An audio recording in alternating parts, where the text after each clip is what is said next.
Hey guys, I'm Brad Utterstrom. You can call me Bradu if Utterstrom is too hard to say. I'm on day 6 of 28 days later, 28 days of doing a sketch card a day during February. I have not done a sketch card today. I've been wasting time trying to do this video. I'll get to that later. But I'm switching gears. I was going to do a video showing my process of sketch cards, and I'm not going to do that today. I need a better setup for my video camera or whatever. I was fumbling around with the phone, couldn't get it in focus. So I'm going to switch gears and talk about my personal sketch card history. How I got into sketch cards, why I like them, why I draw them. And in order to understand all of that, you really have to go back to my childhood. I've always been interested in trading cards as long as I can remember. I had Garbage Pail Kids as a kid. I started collecting sports cards in 1986 with Fleer basketball. That was a good time to start.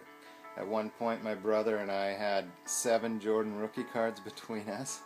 Now we've each got one, but it's a nice card to have. I got rid of all of those cards except for the Jordan, basically. But I've always loved sports cards, is the point.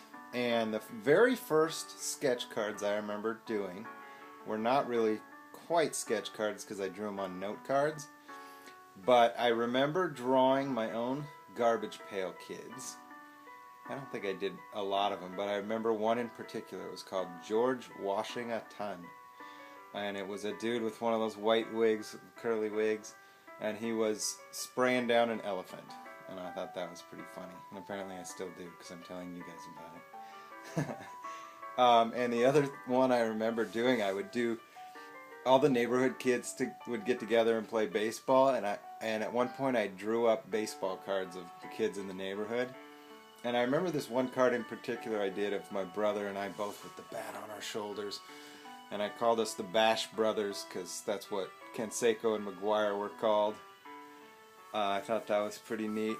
And so I drew that card, and my favorite thing about it, I totally remember, we both had haircuts about like this. And yet, on the card, I drew this little mullet coming out of the back of the hat because I thought that was friggin' awesome, having a mullet. I didn't have my own mullet until many years later. But I had it on that card. God, I wish I had those cards still. Anyway, let's skip way ahead. In 2001, when I was still in school for art, I started a project where I did 40 portraits in a term. And most of those ended up being MMA related, mixed martial arts, UFC. And this is the very first one I did, MMA, Randy Couture. But what happened is I got into doing all this MMA artwork at the time. UFC wasn't this huge popular thing yet, and it was I started posting my artwork online, and I was getting really good response from fans and from the fighters and managers, and it was cool, so I just rolled with it. But even from that very first couture painting, I had this in mind, trading cards. And so I made my own trading card set out of all the MMA artwork I did over the next 4 or 5 years or whatever. They were my business cards. I got my business info on the background, on the back there. And I just thought it was really neat to have my own trading card set. And so I always drew at proportions that would fit on a trading card if I shrunk them down. But I still didn't start doing sketch cards until later, or really find out what they were. Back then, about 2004, 2005, somewhere in there, this was the first actual sketch card I did. I hadn't heard anything about sketch cards or anything like that. I took one of the little inserts in Upper Deck Pack. If you don't get anything good, you get one of those filler inserts. And I gessoed it on both sides, and I painted this. This is Sakuraba. He's an amazing Japanese fighter. And I painted this with acrylic, and I was like, I don't know. It was really hard to do. It was so small, you know. And I did one other one like that, and then I just put it out of my mind and didn't really follow up on that. And so years go by again, and I'm not painting, I'm not drawing. And then I got kind of started to get back into drawing around 2009. I actually took like 5 years off of artwork altogether, or 4, I guess, 2005. Yeah. So 2009, I started drawing again, and I go to the art store and I see these little packets called artist trading cards, and it was just blank, different supports, but they were already cut to the size of a trading card. And I was like, wait a minute, that's what I painted back then. So if they're selling these, that means somebody else is doing them. So I got a couple of those, and I started drawing like that. You know, I was doing pastel or pencil. Here's one that I did then. This is Ken Florian. He's a UFC fighter too. I don't like drawing in pencil very well. That one was decent enough to show, but pencil is not my thing. But again, I did maybe 20 or 30 sketch cards in the course of a year or two there, and I just found it kind of limiting. It just seemed like it was too small to work that size, and that I did better if I drew bigger. So again, I kind of scrapped it. I was just kind of starting to be like, I think I'm done with those. You know, I'm not going to do that. And then this is really a funny story if I can tell it the right way. I get a message on Twitter from Topps UFC, and they say they want me to do artwork for their set. And I was like, oh, cool, they must have saw my Randy Couture and Ken Florian, and they want to use that art. So the guy's like, give me your email address so I can get a hold of you. And so I give him my email address in a direct message. And he emails me and asks for my phone number. And it was like this series of, like, he sends me a message on Twitter to ask me to give him a direct message. I direct message him, he asks me for my email. He emails me and asks for my phone number. And eventually I get on the phone with this guy, and they make this, he's describing what he wants. I've got 2 months. He wants 100 original sketch cards, drawings that size. And I'm trying to wrap my head around this. I'm like, well, that's not possible, because I do like one drawing a week. So you want me to do 100 in 2 months? I can't do that. But this is Topps. It's like a trading card set. It's like the dream job for me. So I'm like, I gotta do it. And I don't want to go into details. If you've done any sketch card sets, you already kind of know how it works. But when they made me the offer, it was so. And if I think about like how much I would be making per hour, I was like, this is like $1 an hour of work. I couldn't even fathom how to do it, but they're like, yeah, but there's other incentives. You get to keep some of them, and you can sell those. And I was like, all right. And I just was like, I got to do this. I got to make it work. I was going into summer, so I didn't have work at the school because we get summers off. And I just drew my little buns off for a couple months, and I got them done. And I loved it. It was hard work, and the set came out, and I got great feedback from them. My artist returns sold enough that it was well worth it. You know, I just kind of learned the dollar amount usually is not the real payment when you're talking about sketch cards. There's other things to factor in, and I gained a lot of fans, and I actually ended up making pretty decent money per card when I factor everything in. And I worked out a different deal too. It wasn't the dollar amount they offered me, so I don't want to be too hung up on that. I just was learning the ropes and how it works. So I did Topps UFC.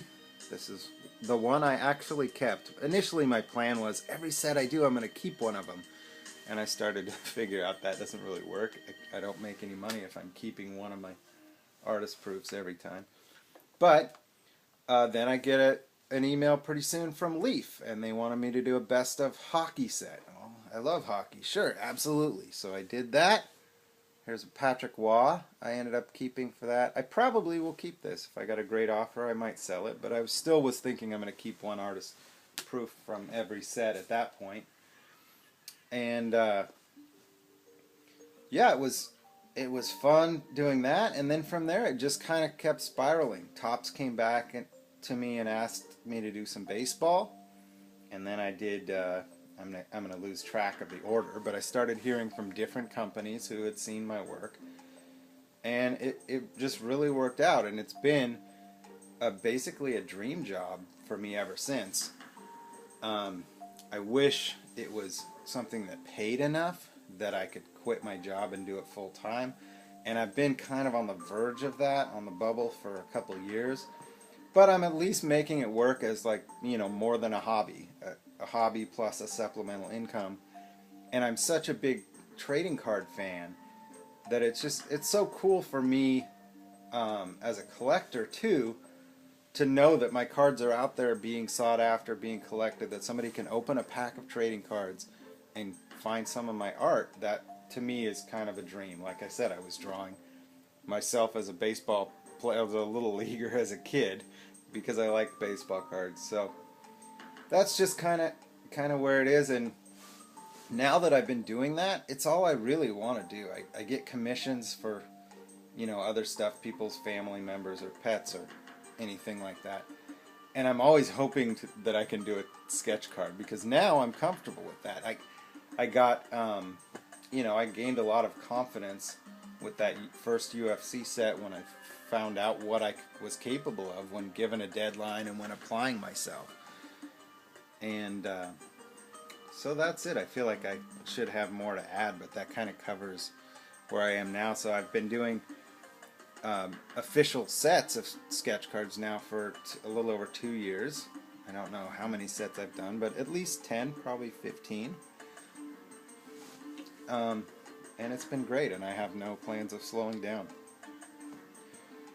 And let's see, just a little. I have no real plans this weekend, so back to my 28 days later talk. My plan is to get a lot done. I'm really hoping to have, like, tomorrow and or Sunday just to buckle down, which that makes this Friday, if you couldn't already tell by my tie-dye shirt, because I always wear tie-dye on Fridays. Well, not always, but, fun Friday. Let's get in the spirit. This is one of my favorite shirts. I have another one similar, but I never had any tie-dye shirts before, and it was actually a wedding present from my cousin. Who's a hippie with, I think he has a company that they make these shirts, and I was like, man, this is friggin' awesome. I love this shirt. When we were on our honeymoon in Maui, we're walking around, and this dude comes up to me, and he's like, dude, you got a tie-dye shirt on. You wanna smoke some weed? And I was like, no, sorry, just because I'm wearing tie-dye. It's not really my thing. But anyway, I thought that was pretty funny. And then, like, later in the week, I was wearing my other tie-dye shirt and walking in the same spot, and here's the same dude. Dude, nice tie-dye shirt. You want to smoke some weed? It's like, still no. Sorry. I obviously had no idea I was there before. But anyway, there's my tie-dye shirt story. So it's my new favorite shirt, out of many good ones, some of which you'll probably see. So, alright, I'm going to wrap that up. I still got to do at least one sketch card tonight, and hopefully many more over the rest of the weekend. I did do some medical drawing today, so that's good. It's not like I've been slacking completely, but I did take a nap. So I'm rested up, ready to go. Going to have a productive weekend, and see you guys.